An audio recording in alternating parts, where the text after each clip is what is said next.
ആദരണീയരായ സത്യവിശ്വാസികളെ, അല്ലാഹു സുബ്ഹാനഹു വ തആല നമ്മുടെ ഇരുത്തത്തെ അനുഗ്രഹിക്കുമാറാകട്ടെ. നാളെ പരലോകത്ത് ഇതൊരു കനപ്പെട്ട സ്വാലിഹായ അമലായി സ്വീകരിക്കുമാറാകട്ടെ. ഇന്നത്തെ ഖുത്ബയിൽ പ്രധാനമായും സൂചിപ്പിച്ചത് മക്കളുടെ സമയം എങ്ങനെ പ്രയോജനപ്പെടുത്തണമെന്നുള്ള വിഷയത്തെക്കുറിച്ച്, ചൂഷണങ്ങൾക്കും അവഗണനകൾക്കൊക്കെ ഇടയിൽ വളരുന്ന കുട്ടികളെ അവരുടെ സമയത്തെ എങ്ങനെ ഉപയോഗപ്പെടുത്തണമെന്നുള്ള പ്രമേയത്തെ സംബന്ധിച്ചാണ് ഖുത്ബയിൽ സൂചിപ്പിച്ചത്.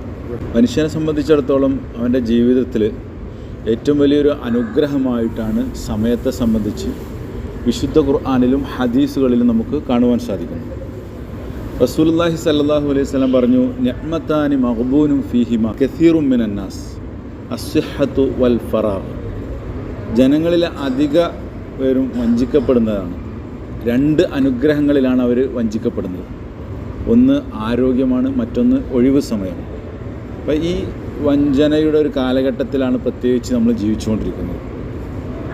വളരെ പ്രസക്തമായ ഒരു കാര്യമാണിത്. ഇന്നത്തെ കാലഘട്ടത്തിൽ മക്കൾ അവരുടെ സമയത്തെ എങ്ങനെ വിനിയോഗിക്കുന്നു എന്ന് രക്ഷിതാക്കൾ പലപ്പോഴും ചിന്തിക്കാറില്ല.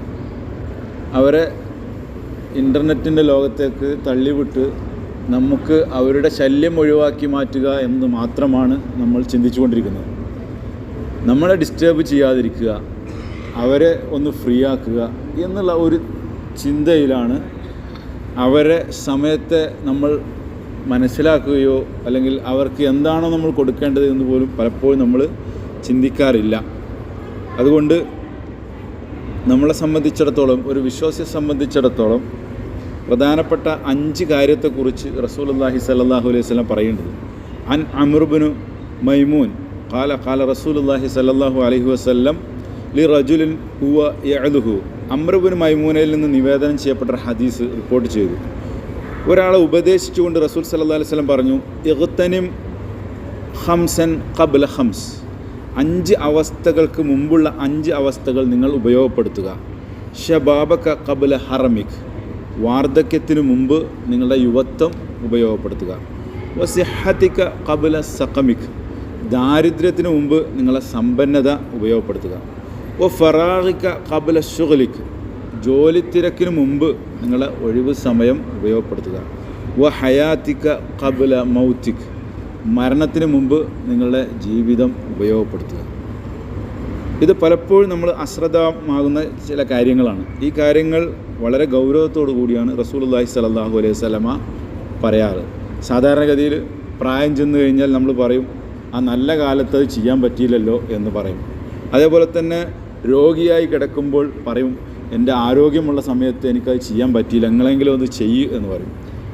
ദാരിദ്ര്യത്തിലേക്ക് കടന്നു കഴിഞ്ഞാൽ ആ ഉള്ള സമയത്ത് ഒരാൾക്ക് 4 പൈസ സദക്ക ചെയ്യാൻ പറ്റിയില്ല, അന്ന് പിശുക്കത്തരം കാണിച്ചു എന്ന് ഖേദിക്കേണ്ടി വരും.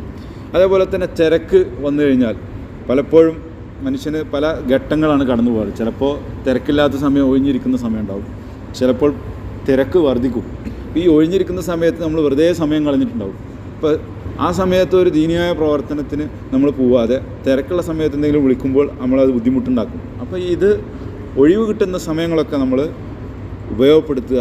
മരണത്തിന് മുമ്പ് നമ്മളെ ജീവിതം ഉപയോഗിക്കുക എന്ന് റസൂലുള്ളാഹി സ്വല്ലല്ലാഹു അലൈഹി വസല്ലം പറഞ്ഞു. ഒരിക്കൽ ഇബ്നു മസ്ഊദ് റളിയല്ലാഹു അൻഹു പറഞ്ഞു, മാ നദിംതു അലാ ഷൈഇൻ നദ്മി. എനിക്ക് ഒരു കാര്യത്തിലും ഖേദമില്ല, ദുഃഖമില്ല, പക്ഷേ ഒരു കാര്യത്തിൽ ഖേദമുണ്ട്. അലാ യൗമിൻ ഗറബത് ശംസഹു ഇഖ്തറബ ഫീഹി അജ്ലി വലം യസിദ് ഫീഹി അമലി. സൂര്യൻ അസ്തമിക്കുന്നതിന് മുമ്പ് എൻ്റെ സൽക്കർമ്മത്തിന് വർധനവ് വരാതിരിക്കുമ്പോഴാണ് ഞാൻ ഖേദിക്കുക. സൂര്യൻ ഉദിച്ചുയർന്ന് പിന്നെ അത് അസ്തമിക്കുന്ന സമയത്ത് എനിക്കൊരു ഖേദം വരും. എപ്പോൾ ഞാൻ അന്ന് എന്തെങ്കിലും സൽക്കർമ്മം കുറഞ്ഞു പോയിട്ടുണ്ടെങ്കിൽ അതിനു വേണ്ടിയിട്ടാണ് ഞാൻ അന്ന് ഖേദിക്കുക എന്ന് അംർ ഇബ്നു മസ്ഊദ് റളിയല്ലാഹു അൻഹു പറഞ്ഞതായി റിപ്പോർട്ട് ചെയ്യുന്നു. അതുകൊണ്ട് സമയത്തിന് എന്ന് പറഞ്ഞു കഴിഞ്ഞാൽ മൂല്യമുണ്ട്, വിലയുണ്ട്. സമയത്തെക്കുറിച്ച് ഖുർആൻ തന്നെ പറയുന്നുണ്ട്, സത്യം ചെയ്ത് പറഞ്ഞിട്ടുണ്ട്, വൽ അസ്ർ ഇന്നൽ ഇൻസാന ലഫീ ഖുസ്ർ. ഖുത്ബയുടെ ആമുഖത്തിലും പറഞ്ഞു, വൽ ഫജ്ർ വലയാലിൻ അശ്ർ. അല്ലാഹു സുബ്ഹാനഹു വ തആല പ്രഭാതത്തെക്കുറിച്ച് സത്യം ചെയ്യുന്നുണ്ട്.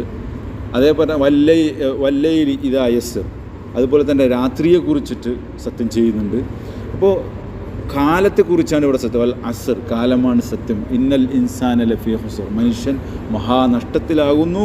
ഇല്ലല്ലദീന ആമനു വഅമിലുസ് സ്വാലിഹാത്തി വതവാസൗ ബിൽ ഹഖ് വതവാസൗ ബിസ്സബ്ർ, സത്യം കൊണ്ടും പരസ്പരം ക്ഷമ കൊണ്ടും ഉപദേശിച്ചവർ, സൽക്കർമ്മങ്ങളെ വിശ്വസിക്കുകയും സൽക്കർമ്മങ്ങൾ ആചരിക്കുകയും സത്യം കൊണ്ടും സഹനം കൊണ്ടും പരസ്പരം ഉപദേശിച്ചവരൊഴികെയാണ് ഈ കാലഘട്ടത്തിൽ ജീവിക്കുമ്പോൾ അവർ വിജയിക്കുക എന്നുള്ളത് പറയുന്നു. ആ കാലത്തെക്കുറിച്ചാണ്. അത് കഴിഞ്ഞ കാലമാകട്ടെ, വരാനിരിക്കുന്നത്, അതേപോലെ തന്നെ നടന്നുകൊണ്ടിരിക്കുന്ന കാലമാകട്ടെ, എവിടെയാകും മനുഷ്യനെ സംബന്ധിച്ചിടത്തോളം അവൻ്റെ നേട്ടമുണ്ടാക്കുന്നത് വിശ്വാസവും സൽക്കർമ്മവും സത്യോപദേശങ്ങളും അതേപോലെ തന്നെ ക്ഷമയുമാണ് ഏറ്റവും വലുത് എന്ന് വിശുദ്ധ ഖുർആനിൽ നമുക്ക് പഠിപ്പിച്ചിരുന്നു. അതുകൊണ്ട് ഒരു മുസ്ലിം മരിക്കുന്നതിന് മുമ്പ് ഒരുപാട് കാര്യങ്ങൾ പഠിക്കാനുണ്ട്, അതുപോലെ തന്നെ ചെയ്യാനുമുണ്ട്.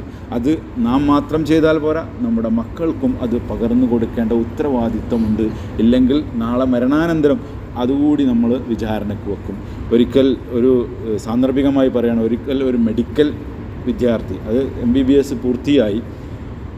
പൂർത്തിയായി ജോലിയിലേക്ക് പ്രവേശിക്കേണ്ട സാഹചര്യത്തിൽ ആ യുവാവിന് വലിയൊരു മാരകമായ രോഗം പിടിപെട്ട് ആശുപത്രി കിടക്കയിൽ കിടക്കുകയാണ്. എന്നിട്ട് ഉപ്പയോട് സങ്കടത്തോടു കൂടി പറയുന്നുണ്ട്, എനിക്ക് ജീവിക്കാൻ വേണ്ടി ഇവിടെ എല്ലാ സൗകര്യങ്ങളും നിങ്ങൾ പഠിപ്പിച്ചു തന്നു, പക്ഷേ എനിക്ക് ജീവിക്കാനുള്ള ഒരു അവസരത്തിലേക്ക് പ്രവേശിക്കുമ്പോൾ അത് അവസാനിക്കാൻ പോവുകയാണ്. എന്നാൽ ഇവിടുന്ന് ഇനി മരണാനന്തരം ഒരു ജീവിതമുണ്ടല്ലോ, അവിടേക്ക് നിങ്ങളൊന്നും എനിക്ക് തന്നില്ലല്ലോ എന്ന് ഖേദത്തോടു കൂടി പിതാവിനോട് ഒരു മകൻ പറയുമ്പോൾ, അവിടെ നാളെ പരലോകത്ത് ഒരു സമ്പാദ്യവുമില്ലാതെ പോകുന്ന ഒരു ദുഃഖത്തിൻ്റെ ഒരു വേളയാണ് അവിടെ ആ മകൻ പിതാവുമായി പങ്കുവെക്കുന്നുണ്ടെങ്കിൽ നമ്മൾ അങ്ങനെ ഒരു ഖേദത്തിലേക്ക് പോകാൻ പാടില്ല. നമ്മുടെ മക്കളെ ദീനിയായി പഠിപ്പിക്കണം. റസൂലുള്ളാഹി സ്വല്ലല്ലാഹു അലൈഹി വസല്ലമ പറയുന്നുണ്ട്, നമ്മൾ മക്കളെ പഠിപ്പിക്കണതിനെ കുറിച്ചിട്ട്, മുറു ഔലാദക്കും ബിസ്സലാത്ത്, നമസ്കരിക്കാൻ വേണ്ടി അവരോട് കൽപ്പിക്കണം, മക്കളെ നമ്മൾ നമസ്കരിക്കാൻ കൽപ്പിക്കണം. വഹും അബ്നാ ഉസ്ബഅ സിനീൻ, 7 വയസ്സ് പ്രായമായി കഴിഞ്ഞ മക്കളോട് നിങ്ങൾ നമസ്കരിക്കാൻ കൽപ്പിക്കണം, അത് പഠിപ്പിക്കണം. എന്നിട്ടും വദരിബൂഹും അലൈഹ വഹും അബ്നാ 10, 10 വയസ്സായിട്ടും നമസ്കരിക്കുന്നില്ലെങ്കിൽ അവനെ അടിക്കേണ്ടതുണ്ട് എന്ന് പറഞ്ഞു. അത് അതിൻ്റെ ഗൗരവത്തെ സൂചിപ്പിച്ചുകൊണ്ടാണ് പറയുന്നത്. അതേപോലെ തന്നെ മറ്റൊരു സ്ഥലത്ത് റസൂൽ സല്ലല്ലാഹു അലൈഹി വസല്ലം അല്ലിമു ഔലാദകുമുൽ ഖുർആൻ വൽ ഖുർആനു യഅലമുഹും കുല്ലു ഷൈഇൻ, നിങ്ങളുടെ കുട്ടികളെ ഖുർആൻ പഠിപ്പിക്കുക. കാരണം ഖുർആൻ അവർക്ക് എല്ലാം പഠിപ്പിച്ചു, എല്ലാം കിട്ടുന്നതാണ് ഖുർആനിൽ നിന്ന് അവർക്ക്. അല്ലിമു ഔലാദകുമുൽ ഖുർആൻ ഫഇന്നഹു അവ്വലു മാ യംബഗി അൻ യതഅല്ലമ മിൻ ഇൽമില്ലാഹി ഹു, അതായത് നിങ്ങളുടെ കുട്ടികളെ ഖുർആൻ പഠിപ്പിക്കുക. കാരണം അത് ആദ്യത്തെ കാര്യമായിട്ട് നിങ്ങൾ തിരഞ്ഞെടുക്കപ്പെടേണ്ടതുണ്ട്. നമ്മൾ രണ്ടാമതായിട്ടാണ് കാണാറുള്ളത്. നമ്മുടെ മക്കൾക്ക് ദീനീ പഠനം എന്നുള്ളത് 2ാം സ്ഥാനത്താണ്. സ്കൂളിൽ ലീവാക്കുക എന്ന് പറഞ്ഞാൽ അത് വളരെ ഗൗരവമുള്ള, എന്നാൽ മദ്രസയിൽ ലീവാക്കിയാലും കുഴപ്പമില്ല, അത് 2 ദിവസം പോയില്ലെങ്കിലും പ്രശ്നമില്ല. ആ പഠനത്തിന് നിങ്ങൾ വലിയൊരു പ്രാധാന്യം കൊടുക്കുന്നില്ല എങ്കിൽ റസൂലുള്ളാഹി സ്വല്ലല്ലാഹു അലൈഹി വസല്ലമ നമുക്ക് പഠിപ്പിച്ച ആദ്യത്തെ കാര്യമായി മക്കൾക്ക് കൊടുക്കേണ്ടത് ഖുർആനികമായ അധ്യാപനങ്ങളാണ്, പഠനമാണ്. അത് അള്ളാഹുവിൽ നിന്നുള്ളതാണ്, അള്ളാഹുവിൻ്റെ വാക്യങ്ങളാണ്, അത് തന്നെയാണ് അവരെ ആദ്യം പഠിപ്പിക്കേണ്ടത് എന്ന് റസൂലുള്ളാഹി സ്വല്ലല്ലാഹു അലൈഹി വസല്ലം പറഞ്ഞു. അതുകൊണ്ട് ഓരോ കുട്ടിയും പഠിക്കുവാനും അതേപോലെ തന്നെ ശീലം നൽകുവാനും രക്ഷിതാക്കൾ സമയം കണ്ടെത്തേണ്ടതുണ്ട് എന്ന് ഖതീബ് പ്രത്യേകമായി എടുത്തു പറഞ്ഞിട്ടുണ്ട്. ഒരിക്കൽ അൻ മുആവിയ റളിയല്ലാഹു അൻഹു പറയുന്നുണ്ട്, ഖാല സമിഅ്തു റസൂലുള്ളാഹി സ്വല്ലല്ലാഹു അലൈഹി വസല്ലം, റസൂൽ സ്വല്ലല്ലാഹു അലൈഹി വസല്ലം ഞാൻ കേട്ടു, യഖൂലു മൻ യുരിദില്ലാഹു ബിഹി ഖൈറൻ യുഫഖിഹുഹു ഫിദ്ദീൻ, ആർക്കെങ്കിലും അള്ളാഹു ഖൈർ ഉദ്ദേശിച്ചിട്ടുണ്ടെങ്കിൽ, നന്മ അള്ളാഹു കൊടുക്കാൻ ഉദ്ദേശിച്ചിട്ടുണ്ടെങ്കിൽ അവൻ ദീനിൽ അവഗാഹം നൽകുന്നതാണ്. അതാണ് അള്ളാഹു അവനിൽ ദീനിയായ അറിവ് അവനിൽ വർദ്ധിപ്പിക്കുന്നത്. അതാണ് അള്ളാഹുവിന് കിട്ടുന്ന ഏറ്റവും വലിയ ഖൈർ എന്ന് ഹദീസിൽ പറയുന്നത്. അതുകൊണ്ട് ഒഴിവ് സമയങ്ങളിൽ വിദ്യാർത്ഥികളെ ഇത്തരം കാര്യങ്ങൾ പരിശീലിപ്പിക്കുക. ഭൗതികമായ പല കാര്യത്തിലും നമ്മൾ പരിശീലിപ്പിക്കേണ്ടതുണ്ട്. വെറും ആത്മീയത മാത്രമല്ല, അടിസ്ഥാനപരമായി നമുക്ക് കിട്ടേണ്ട, കുട്ടികൾക്ക് കിട്ടേണ്ട നീന്തൽ, അതേപോലെ തന്നെ കാർഷിക പഠനം, അമ്പെയ്ത്ത്, ഇങ്ങനെ തുടങ്ങിയ കാര്യങ്ങളൊക്കെ ഖുത്ബയിൽ സൂചിപ്പിച്ചു. മക്കൾക്ക് ജീവിതവുമായി ബന്ധപ്പെട്ട് കിട്ടേണ്ട കുറേ ഇൽമുകളുണ്ട്. അതുകൂടി അവരോടൊപ്പം നിന്നുകൊണ്ട് നമ്മൾ പഠിപ്പിച്ചു കൊടുക്കേണ്ടതുണ്ട്. അത് നമ്മൾ തന്നെയാണ് അത് ചെയ്തു കൊടുക്കേണ്ടത്. ഒരു മനുഷ്യന് ആവശ്യമായ കാര്യങ്ങൾ വളർന്നു വരുന്ന തലമുറക്ക് കിട്ടേണ്ട എല്ലാ കാര്യങ്ങളും നമ്മുടെ മാതാപിതാക്കൾ എന്നുള്ള നിലയ്ക്ക് ആ ഉത്തരവാദിത്വം നിങ്ങൾ നിർവഹിക്കേണ്ടതുണ്ട്. നന്മയ്ക്ക് വേണ്ടിയുള്ള പഠന പരിശീലനം നൽകാത്ത കുട്ടികൾക്ക് പിശാചി തെറ്റായ ചിന്തകൾ കൊണ്ട് അവരെ വേട്ടയാടുമെന്നുള്ളതിൽ യാതൊരു സംശയവുമില്ല. അതുകൊണ്ട് നന്മക്ക് സമയം ചെലവഴിച്ചില്ലെങ്കിൽ ചീത്ത കൂട്ടുകെട്ടായിരിക്കും നമ്മുടെ മക്കളുടേത്. തീർച്ചയായും പിന്നീട് സംഭവിക്കുക അതുപോലെ തന്നെ മയക്കുമരുന്നിലേക്കും മദ്യത്തിലേക്കുമുള്ള ഒരു വഴിയിലേക്കാണ് പിന്നീട് മക്കൾ പോവുക. അത് വളരെ ഗൗരവത്തിൽ കാണേണ്ട ഒരു വിഷയമാണ്. ഇപ്പോൾ പ്രത്യേകിച്ച് ഇനിയൊരു വെക്കേഷൻ വരുന്നുണ്ട് ഇവിടുത്തെ ഒമാനിലെ കുട്ടികൾക്ക്.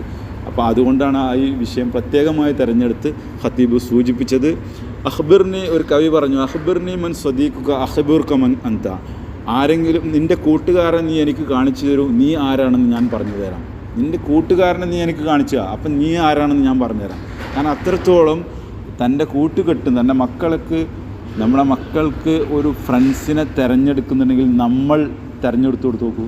നല്ല കുടുംബത്തിൽ നിന്ന്, നല്ല കുടുംബത്തിൽ പിറന്ന് നല്ല സംസ്കാരമുള്ള കുട്ടികളാണ് എന്ന് നമ്മൾ സ്റ്റഡി ചെയ്തിട്ട് ഇതാണ് നിൻ്റെ ഫ്രണ്ട് എന്ന് പറഞ്ഞു നോക്കൂ. പിന്നീട് അത് അവർ നല്ലൊരു ഫ്രണ്ടായി വളരും. നമ്മൾ സാധാരണ മക്കൾക്ക് ഒക്കെ അവരുടെ ഒരു അഭിരുചിക്കും അവരുടെ ഗുണത്തിനും വേണ്ടിയിട്ട് നല്ല വസ്ത്രം നമ്മൾ തിരഞ്ഞെടുത്ത് കൊടുക്കാറുണ്ട്, നല്ല ഭക്ഷണം അവർക്ക് കൊടുക്കാറുണ്ട്.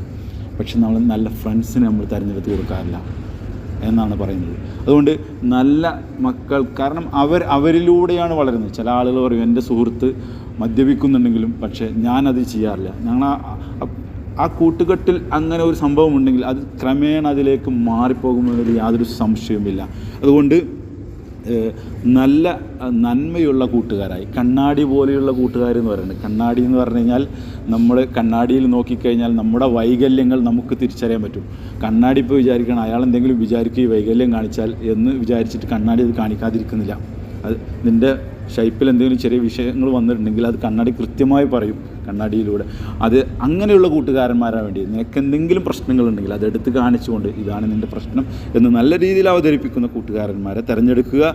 പിന്നെ അവസാനമായിട്ട് പറഞ്ഞത്, ഒരു വിശ്വാസിയെ സംബന്ധിച്ചിടത്തോളം ഇത്തരം ചീത്ത കൂട്ടുകെട്ടിലൂടെ സംഭവിക്കുന്നത് ഒരു സാമൂഹിക ദുരന്തരമാണ് സംഭവിക്കുന്നത്. അത് മറ്റുള്ളവർക്ക് കൂടി ഉപദ്രവം, സ്വന്തം മാത്രമല്ല അത് സമൂഹത്തിനും കൂടി ബാധിക്കുന്നൊരു വിഷയമാണ്. ഖാല റസൂലുള്ളാഹി സ്വല്ലല്ലാഹു അലൈഹി വസല്ലം അൽ മുസ്ലിമു മൻ സലിമൽ മുസ്ലിമൂന മിൻ ലിസാനിഹി വയദിഹി. ഒരു വിശ്വാസി തൻ്റെ നാവിൽ നിന്നും കയ്യിൽ നിന്നും മറ്റുള്ളവരിൽ നിന്ന് സുരക്ഷിതരായിരിക്കും എന്ന് പറയുന്നുണ്ട്. അതുകൊണ്ട് ഫത്തഖുല്ലാഹ ഇബാദല്ലാഹ് വഹ്രിസു അലൽ ഔഖാത്ത് ഇനിസ്തിഗ്ലാലഹാ സബീലുൽ ജന്ന വതരീഖുൽ വസൂലി ഇലൽ ഖിമ്മ. അതായത് സമയത്തെ നിങ്ങൾ കൃത്യമായി ഉപയോഗപ്പെടുത്തുക. അത് സ്വർഗത്തിലേക്കും നന്മയിലേക്കുമാണ് അത് നയിക്കുന്നത്. അതുകൊണ്ട് നമ്മൾ നല്ല സമയമുണ്ടാവും. ചില ആളുകൾക്ക് പൊതുവേ പറയാറുണ്ട് സമയമാണ്ട് പോകുന്നില്ല, ചിലപ്പോൾ എത്ര പെട്ടെന്ന് സമയം പോയി എന്ന് പറയും. ഇത് രണ്ടും ഒരേ മനുഷ്യൻ തന്നെയാണ് പറയാറുള്ളത്. അപ്പോൾ ദുഃഖമുണ്ടാകുമ്പോൾ മേഘത്തെ പോലെയാണ് സമയം സഞ്ചരിക്കുക, സന്തോഷമുണ്ടാകുമ്പോൾ കാറ്റിനെ പോലെ അത് നമ്മളിൽ നിന്ന് മറഞ്ഞു പോകാറുണ്ട്. അതുകൊണ്ട് കിട്ടുന്ന സമയത്തെ നന്മയ്ക്ക് വേണ്ടി ഉപയോഗപ്പെടുത്തുക, നമ്മുടെ മക്കൾക്ക് ഉപകാരപ്പെടുന്ന രീതിയിൽ. കാരണം നമ്മുടെ മക്കൾ നമുക്ക് വലിയൊരു സമ്പാദ്യമാണ്. നമ്മൾ മരിച്ചാലും നമ്മുടെ ഖബറിലേക്ക് നന്മകൾ കടന്നു വരണമെങ്കിൽ നമ്മുടെ മക്കളുടെ പ്രാർത്ഥന അനിവാര്യമാണ്.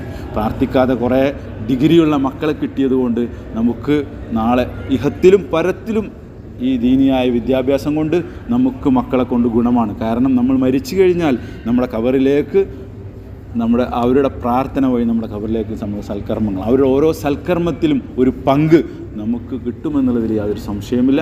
അതേപോലെ തന്നെയാണ് ഇഹലോകത്ത് നമ്മളെ സംരക്ഷിക്കുന്ന മക്കളായി മാറണമെങ്കിൽ അവർക്ക് ദീനിയായ ബോധമുണ്ടെങ്കിൽ മാത്രം, അല്ലെങ്കിൽ വൃദ്ധസദനത്തിൽ നമ്മളെ കൊണ്ടാക്കും, അതിൽ യാതൊരു സംശയവുമില്ല. അപ്പോൾ ആ അർത്ഥത്തിൽ മക്കളെ നമ്മൾ നന്നായി പരിചരിക്കുക, നമ്മളെ ശ്രദ്ധ അവർക്ക് കൊടുക്കുക, ദീനിയായ വിദ്യാഭ്യാസത്തിൽ പ്രത്യേകമായ പരിഗണന കൊടുക്കുക. അള്ളാഹു സുബ്ഹാനഹു വ തആല നമുക്ക് ഗുണം ചെയ്യുന്ന മക്കളെ അള്ളാഹു പ്രദാനം ചെയ്യുമാറാകട്ടെ.